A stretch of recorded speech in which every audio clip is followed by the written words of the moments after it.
Bonjour et bon réveil, merci d'être avec nous sur i24 News. Voici les titres à la une de l'actualité. Le président palestinien en visite officielle en France à l'occasion de la Journée internationale de la paix. Il a reçu hier la médaille Grand Vermeil de la mairie de Paris. Ce mardi, il rencontre François Hollande. 3 heures d'entretien et un succès à la clé. Épaulé par son chef d'état-major et son chef des renseignements, Binyamin Netanyahou a rencontré Vladimir Poutine hier au Kremlin. Résultat, la mise en place d'un mécanisme de coordination aérienne en Syrie. Et puis ce soir, Israël entrera dans un climat particulier le jour de Kippour pour les Juifs, l'Aïd el-Kébir pour les musulmans, deux fêtes qui vont immobiliser le pays. Alors que la tension interreligieuse bat son plein, les forces de sécurité sont déployées massivement dans le pays. Les territoires palestiniens seront fermés pour 24 heures. En Europe, face à la crise des migrants, les divisions persistent. Les pays de l'Est réaffirment leur opposition aux quotas. L'Allemagne va tenter d'arracher au forceps une solution à la crise dès demain. Enfin, en politique américaine, les républicains continuent de se déchirer pour le plus grand plaisir du camp adverse. Donald Trump dégringole dans les sondages, en pleine polémique sur un président musulman, alors qu'un des candidats favoris jette l'éponge cette nuit.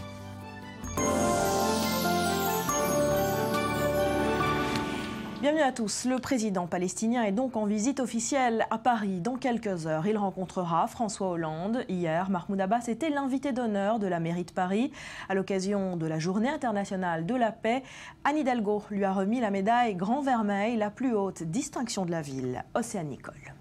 C'est une des plus hautes distinctions que peut décerner la mairie de Paris. Et c'est au président palestinien que revient la médaille Grand Vermeil. Ce lundi, lors d'une cérémonie officielle à l'hôtel de ville, Anne Hidalgo, la maire de Paris, a décoré Mahmoud Abbas, une décoration en hommage à son action pour la paix. La maire socialiste a salué un homme d'État exceptionnel, un homme qui n'a jamais eu d'autre fin que la paix. Anne Hidalgo a également rappelé le soutien de Paris pour la création d'un État palestinien vivant en paix et en sérénité auprès d'Israël. Mahmoud Abbas a pour sa part salué les relations très fortes entre la France et la Palestine. Le président palestinien devra d'ailleurs rencontrer dans la journée le président français François Hollande. Au programme, les reprises éventuelles de négociations de paix entre la Palestine et Israël. Qu'est-ce qui peut être fait pour casser le statu quo? Faire la paix. Oui, mais comment? Aller à la table des négociations. Au travers des négociations, nous pouvons faire la paix. Nous n'avons pas d'autre choix. Mais pour poursuivre le dialogue des négociations à l'ONU, Mahmoud Abbas a émis 2 conditions, la libération de 30 prisonniers palestiniens ainsi que le gel des constructions en Cisjordanie. Le président palestinien se rendra à New York la semaine prochaine au siège des Nations Unies, mais avant ça, il s'envolera à Moscou pour une rencontre avec Vladimir Poutine ce mercredi. Et depuis Paris, on retrouve notre consultant diplomatique Christian Mallard. Bonjour, merci d'être avec nous. Alors, on vous a vu sur l'image en train de tenter d'arracher quelques mots au président palestinien. Vous avez donc assisté hier à la cérémonie à l'hôtel de ville de Paris. Alors, l'accueil de Mahmoud Abbas a été chaleureux. Est-ce que c'est une façon pour Anne Hidalgo de rectifier le tir après la saga de Tel Aviv sur Seine? Oui, complètement. Elle a essayé de rectifier le tir, d'apaiser, si vous voulez, le climat, si vous voulez, qui a été suscité après cette polémique, bien entendu. Mais en même temps, ce qui est intéressant, c'est un peu les 2 langages qu'on a entendus hier.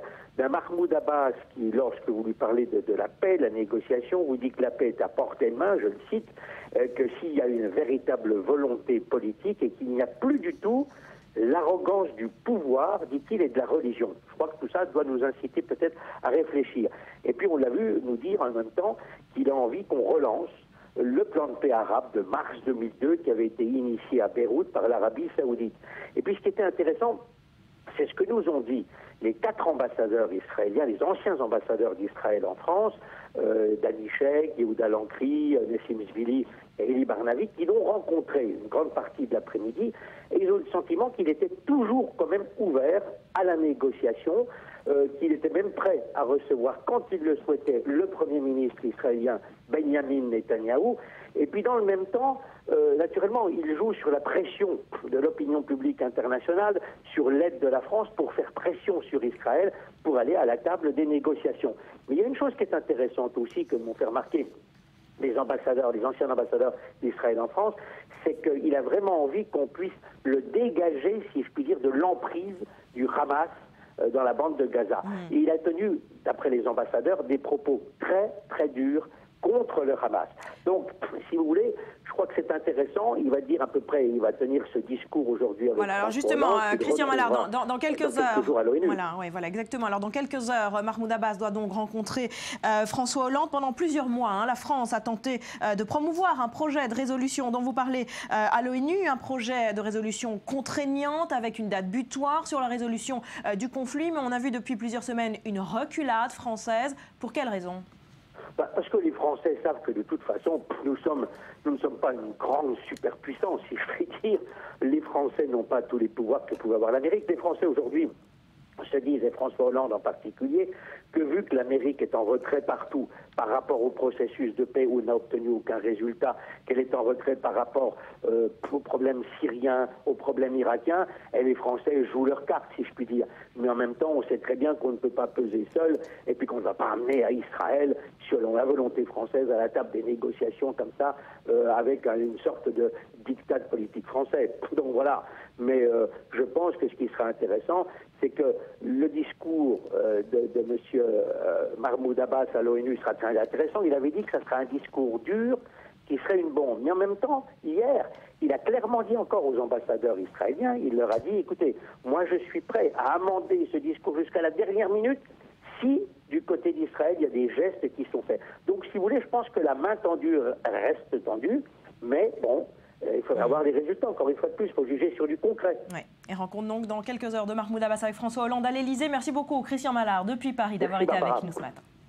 Autre titre, cette rencontre hier à Moscou, cette fois entre le Premier ministre israélien et le président russe. Israël s'inquiète du renforcement de la Russie en Syrie. L'entretien de travail a porté ses fruits. Les deux chefs d'État ont convenu d'une meilleure coordination afin d'éviter tout incident entre les forces armées des deux pays en Syrie. Maxime Pérez. Éviter les malentendus avec la Russie. Voilà comment Benyamin Netanyahou a justifié sa visite à Moscou ce lundi, où il a rencontré le président russe, Vladimir Poutine. Un sommet provoqué par le récent déploiement de moyens militaires russes en Syrie. Israël, qui opère fréquemment dans le ciel syrien, souhaite éviter tout incident entre ses forces et celles de l'armée russe. J'ai pensé qu'il était important de venir clarifier notre position, mais je tiens à préciser qu'à titre personnel, lors de tous les contacts que nous avons pu avoir, que nous ayons été en accord ou même en désaccord, le dialogue s'est toujours déroulé dans une atmosphère de respect mutuel. Malgré le positionnement d'une escadrille d'avions Sukhoi 30 près de la ville syrienne de Latakia, Benyamin Netanyahou veut s'assurer que l'armée de l'air israélienne pourra continuer à agir librement en Syrie. Autrement dit, y mener de nouvelles frappes préventives si nécessaire. Tout en affichant une position de neutralité à l'égard des belligérants, Israël s'est fixé 2 lignes rouges dans le conflit syrien. Empêcher le transfert d'armes sophistiquées au Hezbollah libanais, que le soutien militaire russe à Assad pourrait accentuer, et les tentatives irano-syriennes d'établir un nouveau front contre Israël depuis la région du Golan. Sur ce point, Vladimir Poutine s'est montré rassurant. Concernant la Syrie, nous comprenons tous les deux que l'armée syrienne et la Syrie tout entière est dans une situation telle qu'elle n'a aucune chance d'ouvrir un second front. Elle doit sauver sa souveraineté. Israël et la Russie se seraient mis d'accord sur un mécanisme de coordination de leur activité aérienne dans l'espace aérien de Syrie. Malgré le soutien de Moscou au régime d'Assad et à ses alliés iraniens, Benyamin Netanyahou comprend qu'une coopération accrue avec la Russie pourrait l'aider à neutraliser les menaces qui pèsent à la frontière nord d'Israël. Tanguy Ben Sabir, notre analyse politique. Bonjour. Benyamin Netanyahou a-t-il obtenu gain de cause? Écoutez, en tout cas, l'établissement d'un mécanisme de coordination entre les armées russes et israéliennes a été obtenu. Et ça, c'est une chose importante, puisque les deux armées vont coordonner leurs activités autour de la Syrie dans le domaine naval, dans le domaine aérien et dans le domaine également électromagnétique. C'est toute première importance, d'ailleurs, vous l'avez remarqué, Netanyahou était accompagné à Moscou, et c'est très rare, par le chef d'état-major, le numéro 1 de l'armée israélienne, et par le chef des renseignements militaires, le chef d'état-major israélien, qui s'est entretenu longuement avec son homologue russe. Est-ce que cette coordination, cet accord, va permettre, Dror, à Israël de dissiper ses inquiétudes sur les armes qui pourraient tomber aux mains de ses ennemis en Syrie, et on pense évidemment au Hezbollah?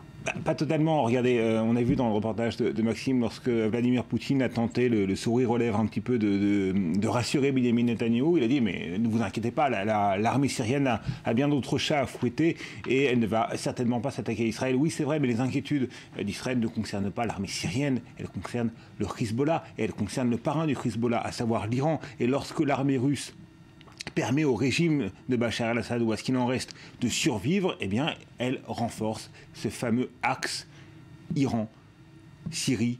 Hezbollah, et de cela en Israël on ne veut pas en entendre parler et bien évidemment l'implication russe ne peut qu'inquiéter en dépit de ce mécanisme dont on vient de parler. La Russie poursuit ses propres intérêts au Moyen-Orient et ce ne sont pas forcément ceux d'Israël.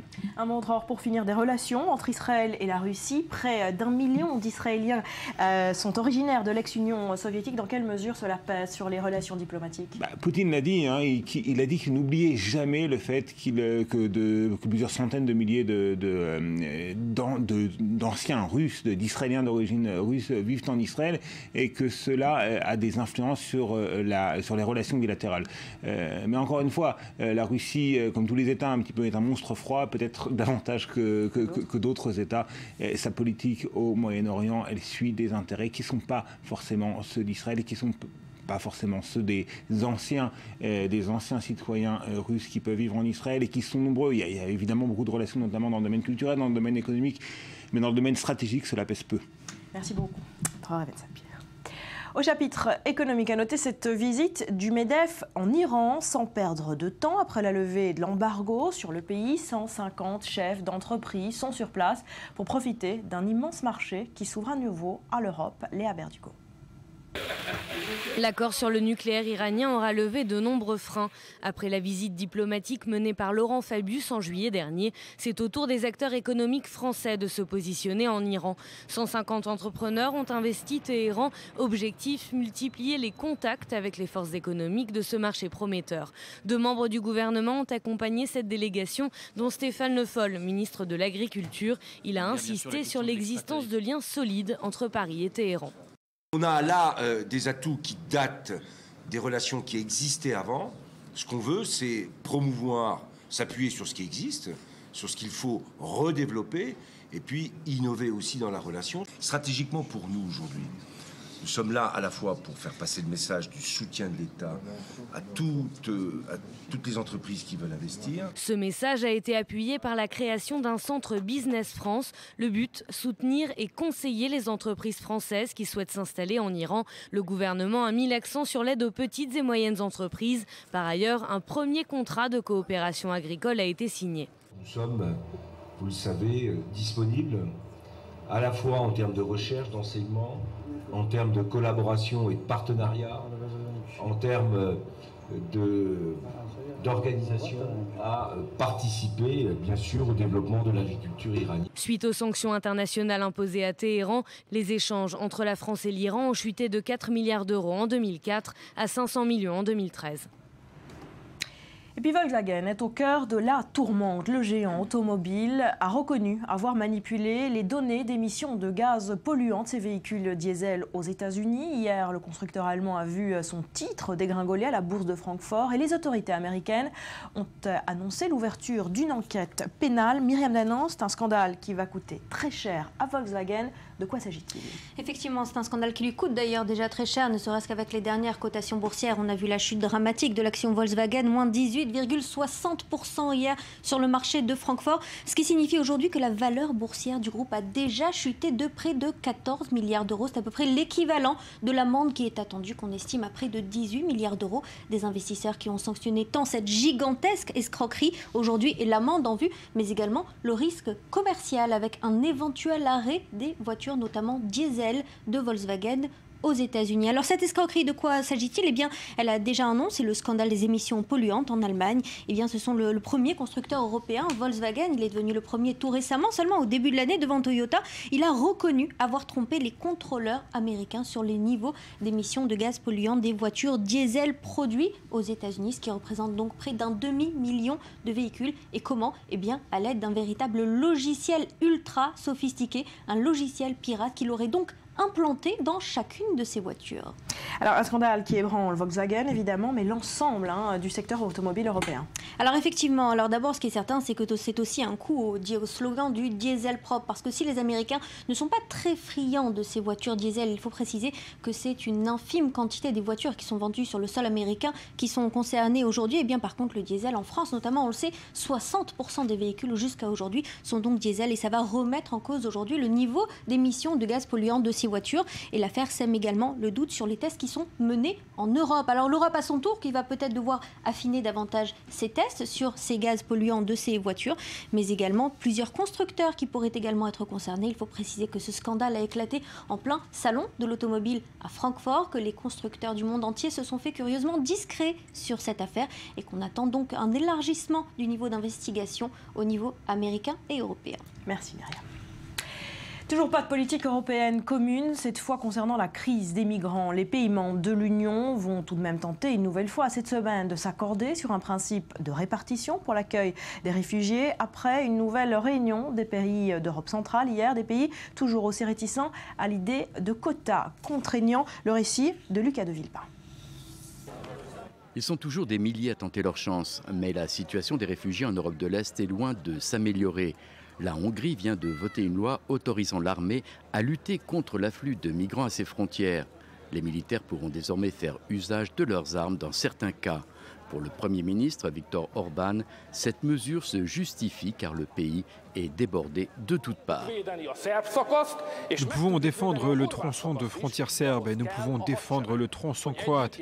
Mais pour ce faire, nous avons besoin de l'armée pour patrouiller conjointement avec la police. Si nous utilisons l'armée, alors nous pouvons aussi défendre les frontières croates et slovènes. Le message est clair pour la Hongrie. La crise des migrants est avant tout une menace sécuritaire. Après la Serbie, c'est à la frontière croate que Budapest construit un mur de barbelés pour rendre l'accès au sol hongrois impossible. Mais pour ces réfugiés, dont beaucoup sont syriens, mieux vaut tenter leur chance que rester dans un pays en proie au chaos. C'est vraiment désespérant à cause de la guerre, de l'État islamique, du régime d'Assad et de l'armée syrienne libre. Tous se battent et les civils sont perdus, ils n'ont nulle part où aller. Sur le front diplomatique, peu d'avancées. Les pays du groupe de Visegrad, à savoir la Pologne, la République tchèque, la Hongrie et la Slovaquie, s'opposent toujours au système des quotas proposé par leurs partenaires européens. Malgré une rencontre hier à Prague avec le Luxembourg, aucun compromis n'a encore été trouvé. Rumeurs, révélations, infos ou intox, on revient à présent sur plusieurs fausses informations qui ont circulé sur les réseaux sociaux ou des sites partisans au sujet de cette crise des migrants depuis le début de cette crise. Avec vous, Betsabé, de quoi s'agit-il? Alors l'hebdomadaire L'Express s'est penché sur plusieurs histoires, comme cette rumeur selon laquelle le corps du petit Aylan, donc retrouvé sur une plage de sable, c'était en Turquie, aurait été déplacé pour donner un cliché plus dramatique. Alors vous allez voir le cliché que l'on connaît, le cliché donc du petit Aylan qui a fait beaucoup de bruit, qui a choqué les consciences. Eh bien, la rumeur est fondée sur une autre photo que vous allez voir tout de suite, un petit corps cette fois au milieu des rochers. La théorie du site partisan, récupérée hâtivement sur Twitter par des internautes pas forcément bien intentionnés, eh bien le cadavre aurait été mis dans une position plus dramatique afin donc de jouer sur l'émotion de l'opinion publique internationale. Or, eh bien, ce corps retrouvé sur les rochers est celui du frère aîné d'Aylan, Galip, selon l'agence de presse turque İEŞA, même Bermuda, certes, donc même enfant à première vue, sauf qu'en fait, les semelles du petit garçon ne sont pas les mêmes, c'est pas la même texture, c'est pas la même couleur, et même le t-shirt n'est pas le même. Alors, autre intox sur laquelle l'Express s'est penché, eh bien, le témoignage du père d'Aylan aussi, qui a été remis en cause par une migrante qui était également présente lors de la traversée. Selon sa version qui était reprise très vite par plusieurs médias, notamment en France par Valeurs Actuelles, eh bien Abdallah Kourdi était en fait un passeur qui aurait même empoché $10 000. Sauf que une fois la traduction de cette interview corrigée, eh bien l'Irakienne affirme seulement qu'il conduisait le bateau. Cela ne fait pas de lui un passeur, d'autant que les passeurs en général se gardent bien de monter sur les bateaux.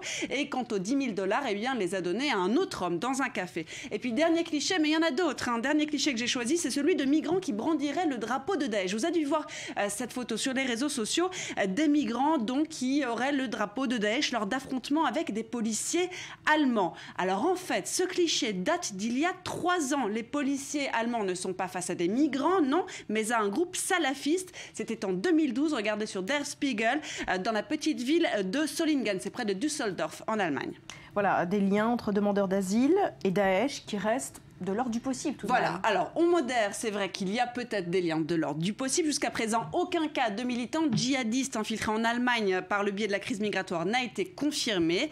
Il n'en reste pas moins, par exemple, le 5 août dernier, un djihadiste présumé membre de Daesh, de l'EI, a été arrêté en Allemagne dans un foyer de réfugiés. Alors oui, certes, il y a peut-être des infiltrations dans les foyers de réfugiés. Merci Betsabé. Dans cette crise, on vient de le dire, on parle beaucoup de réfugiés syriens, mais une autre vague migratoire lorgne également l'Europe.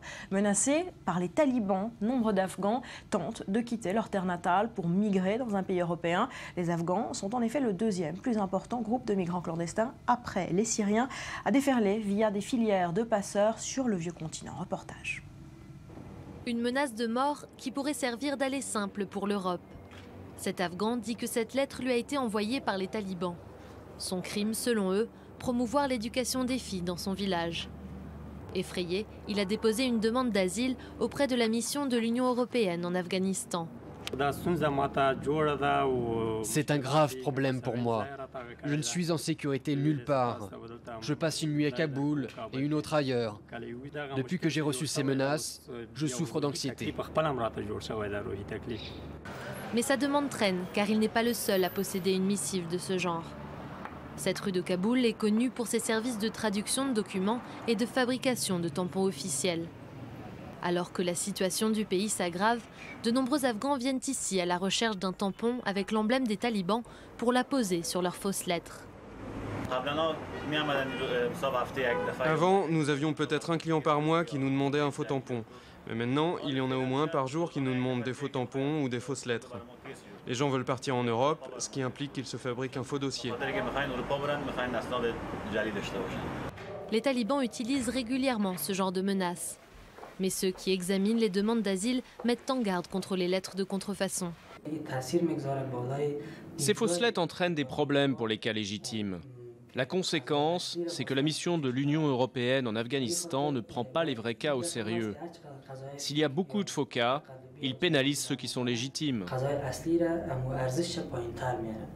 Après les Syriens, les Afghans sont le deuxième plus important groupe de migrants à vouloir rejoindre l'Europe. Et pour beaucoup d'entre eux, la fin justifie ces moyens radicaux. Également à la une de l'actualité internationale ce matin, la situation au Burkina Faso qui connaît un nouveau rebondissement. Les forces armées loyales au régime renversé sont désormais à Ouagadougou. Les putschistes encerclés négocient leur reddition. David Klezewski. Armée régulière contre garde présidentielle, aucun coup de feu pour le moment. Le tout frais plan de sortie de crise reste respecté 2 jours après avoir été proposé. Les militaires burkinabés sont entrés cette nuit dans les rues de la capitale, sans résistance et sans effusion de sang. Les troupes avaient marqué une pause dans leur progression hier soir, s'arrêtant aux portes d'un Ouagadougou désert placé sous couvre-feu. La garde présidentielle et les 1300 hommes qui constituent l'essentiel des forces putschistes s'étaient quant à elles repliées autour de quelques points stratégiques de la présidence. Elles ont finalement accepté la reddition.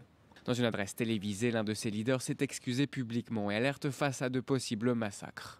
Et face à la gravité de la situation sécuritaire, caractérisée par le risque d'affrontement pouvant entraîner le chaos, la guerre civile et la violation massive des droits humains, nous engageons à œuvrer pour la cohésion des forces armées nationales. Présentons toutes nos excuses à la nation et à la communauté internationale. Autre signe de détente, le président des institutions de transition, Michel Kafando, destitué mercredi et placé en résidence surveillée, a été libéré par les putschistes. Il a été conduit à la résidence de l'ambassadeur de France. Si une partie de la rue a du mal à accepter tous les termes de l'accord, notamment les mesures d'amnistie, l'intervention de l'armée en a rassuré plus d'un. Nous avons besoin actuellement de libérateurs. Parce qu'actuellement, si nous consommons ça, ça veut dire que toute l'Afrique même est en danger. Selon un dernier bilan, les violences qui ont suivi le coup d'État ont fait au moins 10 morts et 113 blessés. Des élections doivent se tenir ces prochaines semaines, au plus tard fin novembre. Un mot de sport également, le foot français en réunion de crise. Après les violences qui ont étayé les matchs de Ligue 1 ce week-end, des mesures ont été envisagées hier par la Ligue professionnelle de football alors qu'on est à 8 mois du championnat d'Europe des Nations. Rudy. Oui, le moins qu'on puisse dire, c'est que cette 6e journée de Ligue 1 a été très agitée en dehors et sur les terrains. Alors samedi, à l'issue de Bastianis, des incidents ont éclaté entre supporters et forces de l'ordre. En marge de PSG Reims aussi, avec en ville des supporters agités. Mais évidemment, l'image choc, vous la voyez, c'est celle des CRS devant le terrain, obligés d'intervenir pour protéger un joueur de l'Olympique lyonnais, Mathieu Valbuena. C'était dimanche soir, donc match arrêté, insulte. On a même vu une marionnette pendue dans les tribunes, jet de bouteilles en verre, une ambiance exécrable autour d'un match ce qu'on appelle l'Olympico entre les deux Olympiques électriques, et donc le fameux retour de Mathieu Valbuena qui avait joué à Marseille et qui a depuis signé à Lyon, et les supporters marseillais lui ont réservé un accueil absolument terrible. Alors vous le disiez, ces incidents inquiètent. On est à seulement 8 mois de l'Euro qui sera organisé sur les terrains français. Alors qu'il y ait des excès dans les stades, des excités, ça on le sait, mais depuis le milieu des années 90, de nombreuses mesures ont été prises partout en Europe pour contrer justement ce type d'incident et le hooliganisme. Alors par exemple, l'alcool est interdit dans les stades au même titre que tout ce qui pourrait servir de projectile comme des bouchons ou les bouteilles en verre. Or, on a vu un représentant de la Ligue ramasser des bouteilles en verre, ce qui est extrêmement dangereux pour les joueurs. Donc est pointé du doigt le laxisme de la sécurité de l'OM, directement mis en cause hier par les autorités, le secrétaire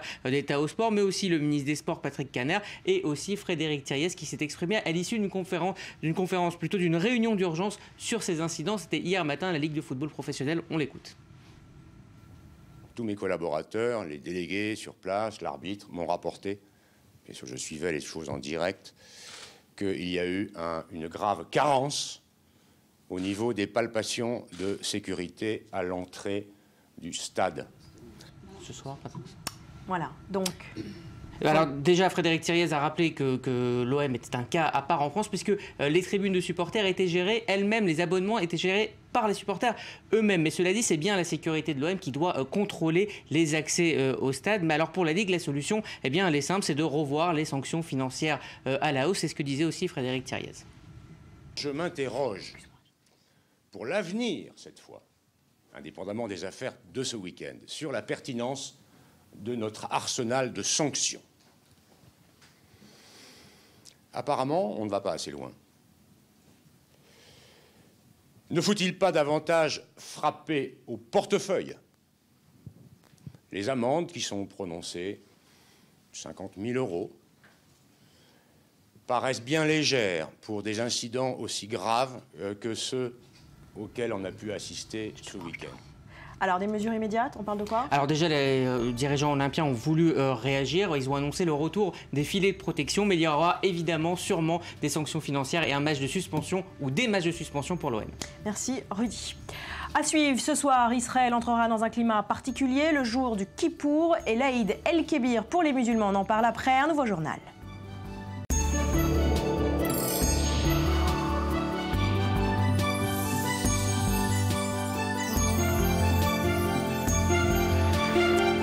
Sur le plateau du Morning, merci d'être avec nous. Ce soir, Israël entrera dans un climat particulier. Le jour de Kippour pour les Juifs, l'Aïd el-Kébir pour les musulmans, de fêtes qui vont immobiliser le pays. Alors que la tension interreligieuse bat son plein, les forces de sécurité sont déployées massivement dans le pays et les territoires palestiniens seront fermés pour 24 heures. Océane Nicole. Une date symbolique, ce mercredi, le calendrier juif et musulman coïncide une nouvelle fois pour la seconde année consécutive. Les deux communautés célébreront donc respectivement Kippour et l'Aïd el-Kébir, le jour du pardon et la fête du sacrifice. Un jour de recueillement et d'affluence, notamment sur l'esplanade des mosquées et sur le mur occidental. La police est donc sur le qui-vive. Depuis 2 semaines, Jérusalem est déjà sujette aux tensions qui se traduisent par des jets de pierre et des cocktails Molotov. Le Premier ministre israélien Benjamin Netanyahou a annoncé le renforcement des mesures de sécurité. L'état d'alerte maximal a été déployé à Jérusalem ainsi qu'en Cisjordanie, notamment dans le secteur de la ville d'Hébron. Les forces de l'ordre ont été renforcées. Certains groupes palestiniens comme le Hamas ou encore le mouvement islamique israélien ont en effet appelé au soulèvement et à de nouveaux attentats contre les Juifs dans la ville de Jérusalem.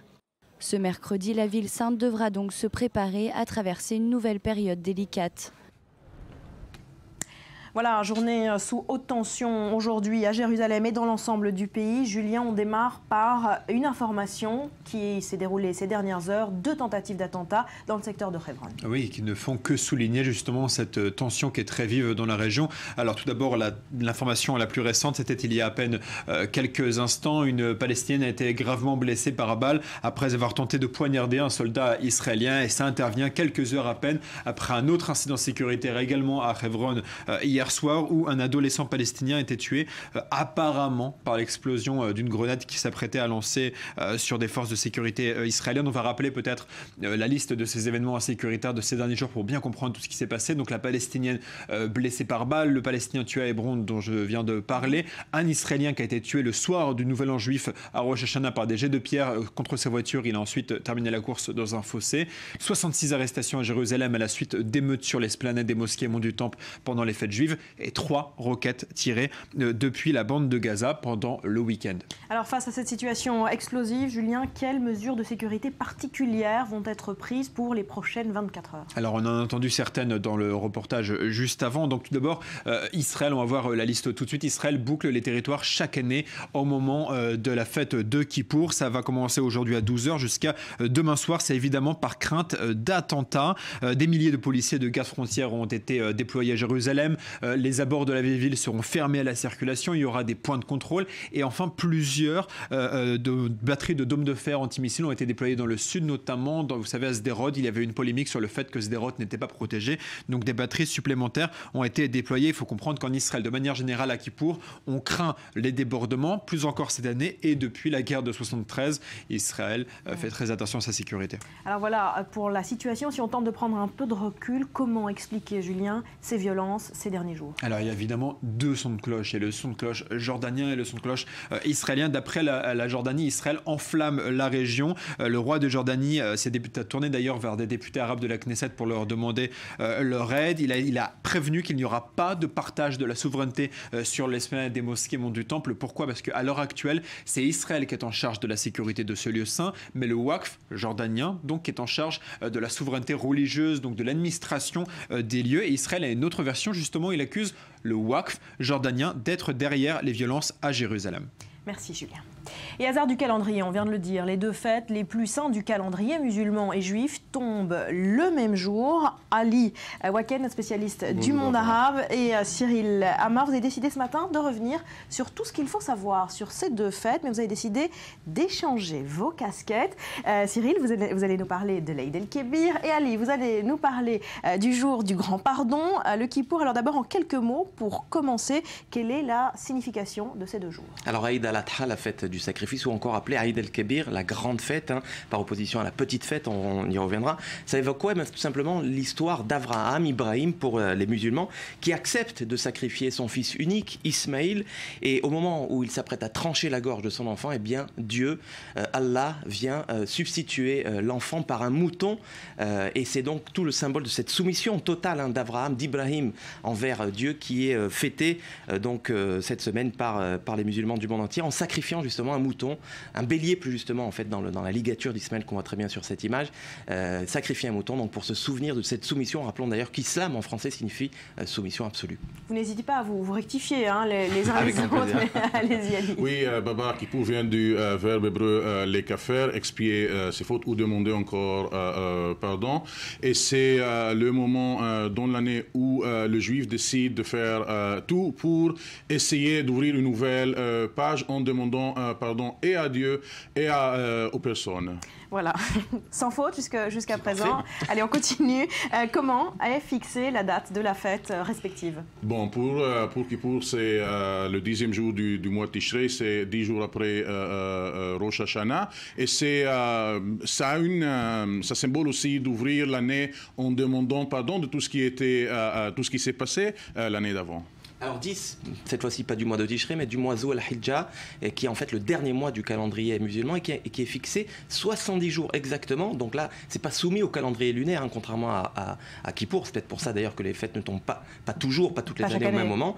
Le 10 du mois Zul al-Hijja, le dernier mois du calendrier, qui est aussi la fin du pèlerinage, donc du Hajj à la Mecque, et qui est 70 jours après la Eid el-Zrir, c'est-à-dire la petite fête qui, elle, marque la fin du jeûne du mois du Ramadan. D'ailleurs, le dernier jour de Dhul Hijjah, c'est demain, et les musulmans sont demandés de jeûner aussi comme Kippour. C'est-à-dire il y aura des musulmans demain qui jeûneront la journée d'Arafat, c'est la journée qui précède Eid al-Adha. Ouais. Alors, qui dit fête religieuse dit prière. Oui, toutes les femmes et tous les hommes musulmans se retrouvent à la mosquée le matin pour la grande prière. Ils écoutent la prêche de l'imam qui rappelait justement cette soumission d'Abraham, la foi en Dieu qui est importante évidemment. Une fois la prière finie, tout le monde se donne la collade, tout le monde se pardonne d'ailleurs aussi. C'est peut-être une des similitudes avec le Yom Kippour. C'est également, on l'a dit, une fête qui est liée au pèlerinage à la Mecque. Alors ceux qui n'ont pas les moyens de se rendre à la Mecque, eh bien, je parle sous votre contrôle, Ali Wakel, effectuent un jeûne la veille de l'Aïd al-Adha, justement pour expier leurs fautes et pour se faire pardonner du fait qu'ils ne peuvent pas se rendre donc à la Mecque. Voilà, vous savez, quand j'étais petit, j'ai vu tout le monde aller aux synagogues quand ils étaient habillés en blanche. Et est-ce que la couleur blanche, était mentionnée quelque part dans le Torah ou dans ce qu'on appelle en hébreu l'Ektuvim, mais c'est aller aux synagogues et même les prières se basent sur la demande des pardons des péchés et des fautes commis par les personnes. Il y a, vous savez, c'est horizontal et vertical vers Dieu et vers les personnes. Et vers les uns aux autres. Alors, quelles sont les festivités prévues pour ces jours de fête?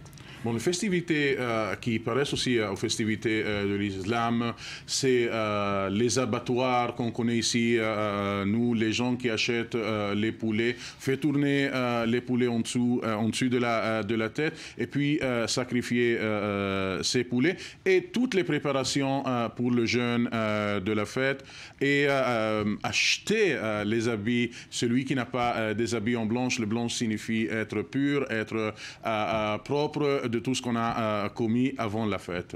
Alors, la festivité de l'Aïd al-Adha, certainement, hormis le fait que c'est une fête évidemment religieuse, c'est aussi une fête sociale, très familiale. On porte des vêtements neufs, on achète des cadeaux aux enfants. Puis il y a tout ce folklore autour du méchoui, le méchli justement du mouton. Et il faut manger la viande du sacrifice, mais en garder, attention, un tiers. Et c'est là où on retrouve tout l'aspect social de la religion musulmane. En garder un tiers pour en offrir aux pauvres qui, eux, n'ont pas les moyens de s'acheter un mouton. Et puis on a l'habitude aussi de se recueillir sur la tombe des proches disparus. On se retrouve en famille, comme on le voit sur cette photo, autour d'un bon méchoui, généralement chez le patriarche ou chez la personne qui a le plus grand appartement, la plus grande maison pour pouvoir accueillir le festin. Il y avait une discussion entre le clergé. Est-ce qu'on peut échanger l'argent au sacrifice, à l'animal qui doit être à la place?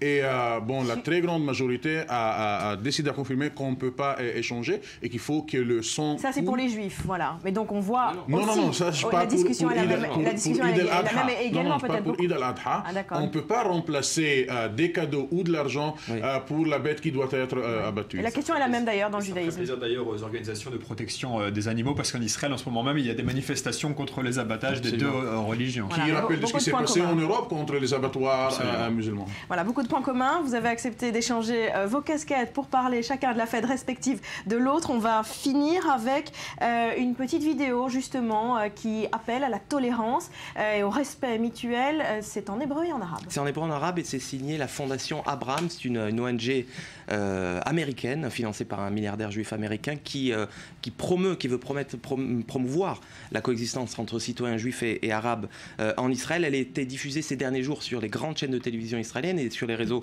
sociaux. C'est un clip qui a été réalisé, vous allez voir, grâce à l'immense illustrateur Hanor Piven, qui, vous le savez, réalise des collages avec des objets de tous les jours, des clous, des marteaux, des plumes, enfin tout ce qui lui passe par la main.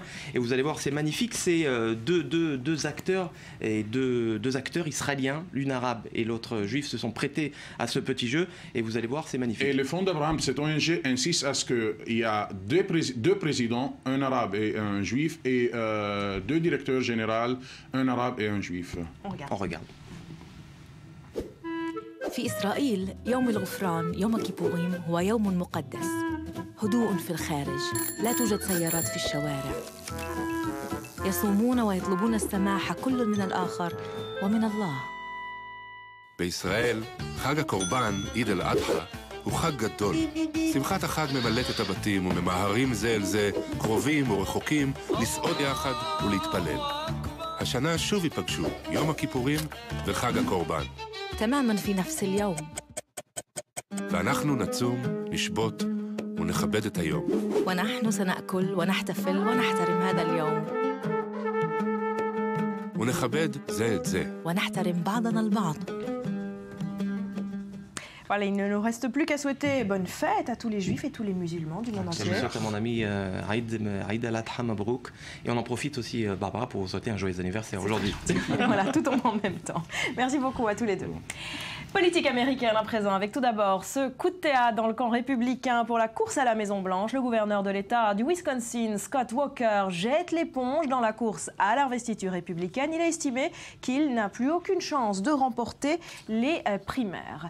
Et 14 mois avant la présidentielle américaine, le camp républicain est donc toujours bousculé par l'émergence notamment du candidat Trump dans les sondages. Mais pour la première fois, vous le voyez, le milliardaire perd du terrain avec 24% des électeurs républicains qui soutiennent sa candidature. Il recule de 8 points par rapport au précédent sondage.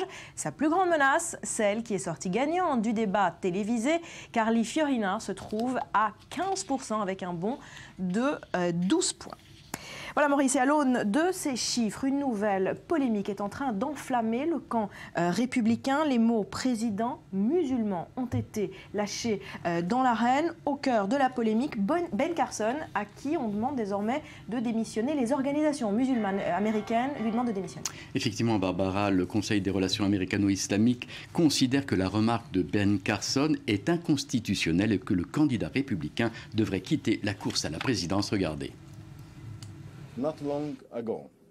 Il n'y a pas si longtemps, certains pensaient qu'un catholique ne pouvait pas être président, qu'un afro-américain ne pouvait pas être président. Ils avaient tort, et ils se trompent encore. Et c'est pourquoi nous disons que M. Ben Carson a aujourd'hui tort d'assumer de dire qu'un musulman américain ne peut pas être président des États-Unis. Voilà, en fait, Ben Carson répondait à une question d'un journaliste de la CBS qui lui demandait si l'islam était compatible avec la Constitution américaine. Écoutez la réponse qui a fait polémique. Non, je ne le pense pas. Je ne le pense vraiment pas. Je ne préconiserai pas que l'on nomme un musulman à la tête de notre pays. Je ne serais absolument pas d'accord avec cela.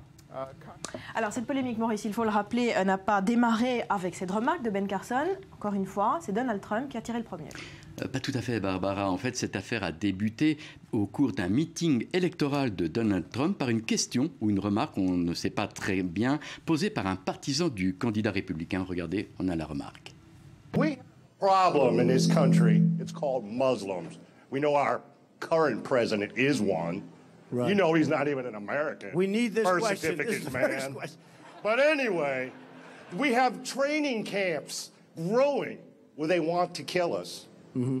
That's my question. When can we get rid of We're going to be looking at a lot of different things. And, you know, a lot of people are saying that, and a lot of people are saying that bad things are happening out there. We're going to be looking at that and plenty of other things. Voilà, vous voyez Barbara que le problème c'est que Donald Trump n'a pas réagi à cette remarque. Le candidat démocrate qui a généralement, républicain, qui a généralement réponse à tout, a en quelque sorte, comme on dit, noyé le poisson. Alors la candidate démocrate Hillary Clinton, qui piétine dans les sondages, a en effet saisi l'occasion pour contre-attaquer. Hillary Clinton condamne sévèrement Donald Trump pour ne pas avoir réagi à cette remarque. On l'écoute. Il savait ou il aurait dû savoir que cet homme qui posait des questions dépassait clairement les limites, que ce n'était pas vrai. Dès le début, il aurait dû répudier ce genre de rhétorique et condamner un tel niveau de haine chez une personne du public qui prend la parole pour poser des questions. Alors je lui demanderai à lui et à tous les autres candidats d'arrêter de rentrer dans le genre de rhétorique haineuse et divisionnaire que nous n'avons que trop entendu ces derniers mois.